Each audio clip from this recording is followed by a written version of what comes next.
welcome back to my YouTube channel. Jangan lupa ya, klik tombol like, comment, subscribe, and share. Assalamualaikum warahmatullahi wabarakatuh.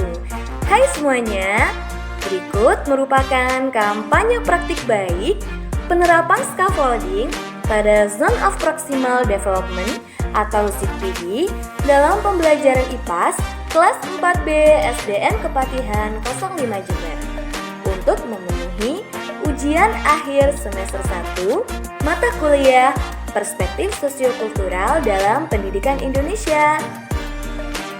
Halo semuanya, perkenalkan saya Afrila Rizky Darmayanti SPD dengan NIM 250211105670 dari mahasiswa PPG Prajabatan PGSD 02 Universitas Jember.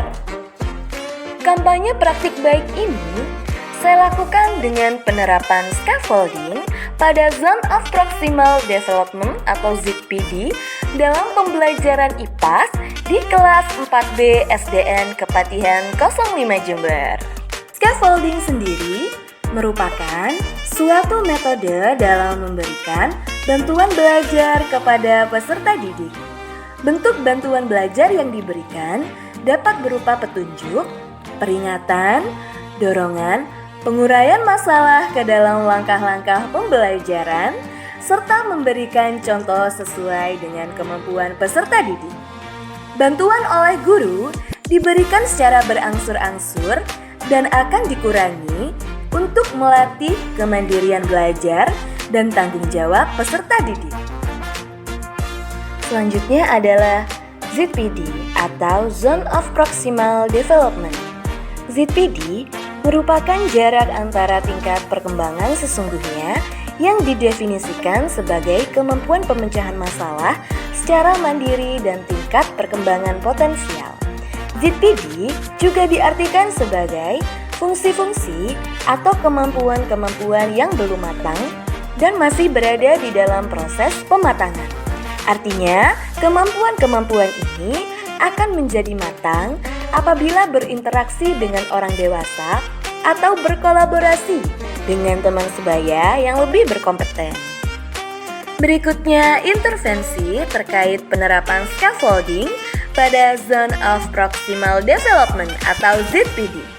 Penerapan scaffolding dalam proses pembelajaran memiliki hubungan yang erat dengan konsep ZPD. Dalam ZPD, terdapat kesenjangan antara apa yang sudah dapat dipahami oleh peserta didik secara mandiri dan apa yang dapat dicapai dengan bantuan. Scaffolding memungkinkan guru untuk menyediakan bimbingan yang sesuai dengan ZPD tersebut. Dengan mengidentifikasi tingkat kinerja individual peserta didik, guru dapat menyesuaikan jumlah dan jenis bimbingan yang diberikan. Hal ini akan memungkinkan mereka untuk memberikan dukungan yang tepat guna membantu peserta didik mencapai potensi terbaik mereka. Praktik baik saya lakukan dengan menerapkan scaffolding dalam ZPD di kelas 4B SDN Kepatihan 05 Jember pada mata pelajaran Ilmu Pengetahuan Alam dan Sosial atau sering disingkat menjadi IPAS, Bab 5, Topik A mengenai kerajaan bercorak Hindu, Buddha, dan Islam di Indonesia dengan menggunakan model pembelajaran kooperatif learning. Berikut pembelajaran dan replikasi terkait penerapan scaffolding pada Zone of Proximal Development atau ZPD. Pembelajaran dan replikasi terkait penerapan scaffolding pada ZPD saya lakukan dengan 3 langkah-langkah. Praktik baik saya lakukan pada kegiatan awal pembelajaran, kegiatan inti pembelajaran, dan kegiatan penutup pembelajaran. Pada kegiatan awal, saya sebagai guru memberikan pertanyaan pemantik untuk mengetahui kemampuan awal peserta didik mengenai materi yang akan dipelajari. Jadi, pada saat hari itu, saya memberikan pertanyaan seputar kerajaan bercorak Hindu, Buddha, dan Islam yang ada di Indonesia kepada peserta didik untuk mengetahui kemampuan awal mereka. Selanjutnya, kegiatan inti. Guru mengawali kegiatan pembelajaran dengan memberikan bantuan kepada peserta didik berupa penjelasan materi yang sesuai dengan tujuan pembelajaran yang ingin dicapai.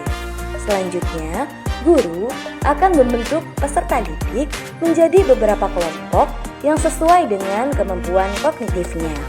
Setelah pembentukan kelompok, guru selanjutnya membagikan lembar kerja kelompok atau LKK berupa puzzle, gambar kerajaan bercorak Hindu, Buddha, dan Islam di Indonesia. Peserta didik secara berkelompok dapat berdiskusi agar mampu menyusun kepingan puzzle tersebut dengan rapi dan menjawab pertanyaan di balik kertas puzzle dengan cermat. Guru dalam hal ini akan berkeliling mengunjungi setiap kelompok dan memberikan bimbingan atau bantuan sesuai perkembangan proksimal peserta didik masing-masing. Ketika proses penugasan berlangsung, guru selalu memonitoring peserta didiknya dengan memberikan bimbingan atau bantuan sesuai perkembangan proksimal masing-masing. Pemberian bantuan ini dilakukan agar peserta didik mampu menyelesaikan LKK dengan tepat dan sesuai dengan tujuan pembelajaran yang diharapkan. Peserta didik yang mengalami kesulitan dalam proses pengerjaan LKK akan diberikan suatu bimbingan oleh rekan sebayanya, tentunya yang lebih memahami konsep mengenai materi kerajaan bercorak Hindu, Buddha, dan Islam di Indonesia. Pada proses ini, beberapa peserta didik telah mampu menyelesaikan penugasan yang diberikan dengan baik. Apabila LKK telah selesai dikerjakan, langkah berikutnya yaitu mempresentasikan hasil diskusi di depan kelas.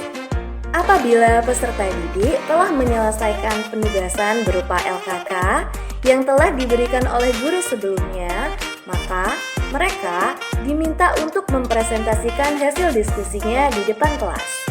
Guru dalam hal ini berperan sebagai fasilitator untuk memberikan kesempatan kepada peserta didik lainnya untuk memberikan umpan balik pada hasil diskusi dari kelompok yang sedang maju presentasi. Apabila seluruh kelompok telah melaksanakan presentasi, berikutnya yaitu memasuki tahapan kegiatan penutup. Berdasarkan hasil evaluasi, diketahui bahwa sebagian besar peserta didik kelas 4B SDN Kepatihan 05 Jember telah mampu mempresentasikan hasil diskusinya dengan baik. Mereka juga dapat memahami materi yang telah saya ajarkan, dan mereka juga dapat menyimpulkan inti dari topik yang dibahas pada hari itu dengan tepat.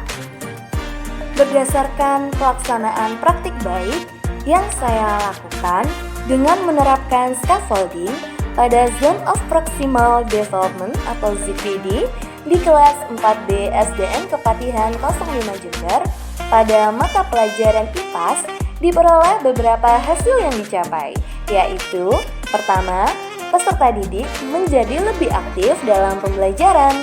Yang kedua, mendorong kolaborasi aktif untuk kegiatan diskusi. Yang ketiga, terciptanya lingkungan belajar yang positif. Keempat, peserta didik menjadi lebih percaya diri dalam mengemukakan pendapat. Dan terakhir, kegiatan pembelajaran lebih berpusat pada peserta didik, sehingga dapat berjalan dengan efektif dan bermakna. Sekian pembahasan kita hari ini. Thank you for watching. See you.